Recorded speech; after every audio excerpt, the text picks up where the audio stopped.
10 Croatian employers nagpunta sa Pilipinas para mag-hire ng mga Pilipino para sa kanilang business na restaurants at hotels. Filipinos are praised for their world-class skills, kaya't merong government-to-government hiring ang Croatia at Pilipinas. 435 job openings meron ang Croatia at 212 applicants ang na-shortlisted. Yung mga iba, 2 beses napili ng employer. Kaya yung mga applicants na lang ang magde-decide kung saang employer nila mas gustong ma-employ. Ang mga openings ay 70 cooks, 110 waiters, 255 room attendants at meron na silang napiling 212. Kaya't meron pang yan ang unang batch ng G2G program between Croatia and Philippines.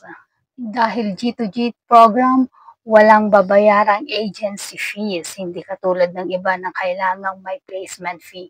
Dito dahil G2G program between Croatia and the Philippines, walang placement fee na babayaran. Then Croatian employers flew in to personally conduct interviews and commended DMW for the smooth and efficient process. Kapag ang isang worker na hire through G2G program, of course, meron kang security na safe and ethical ang environment. Hindi ka mag-aalala na ikaw ay mamaltratuhin. Filipino workforce qualities na nagustuhan ng mga Croatian employers, the quality of employment, the decency of the work, and the harmonious relationships between employer and employee. That's what created the demand. Kaya't kung maganda ang relationship between employer and employee, magkakaroon ng maraming trabaho. Hindi lang ikaw na personally na nagtatrabaho, yung mga kabayan mo, magkakaroon din sila ng mga trabaho para sa kanila.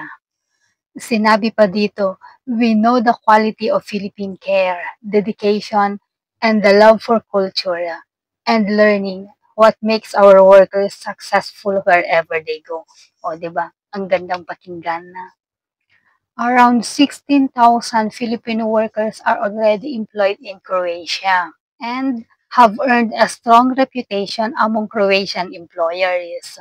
You are here because we hear that Filipinos work with such efficiency and ethics. You blend in with Croatians. The values of our two countries share are immense. Successful candidates will be employed in Croatia with a competitive salary ranging from 62,500 pesos to 69,000 pesos gross monthly depending on the position.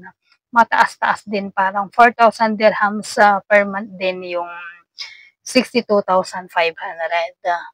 Nakasaad dito na sinabi ng mga Croatian employers na nagpunta sa Pilipinas for the interview, we are here because despite the distance, you are a match. Filipinos are extremely good workers and good people who cherish family, faith, and decent work. We want you to feel safe and welcome in Croatia. Nakakataba ng puso. Wala pang date for the next round of application for the second batch ng G2G program papuntang Croatia.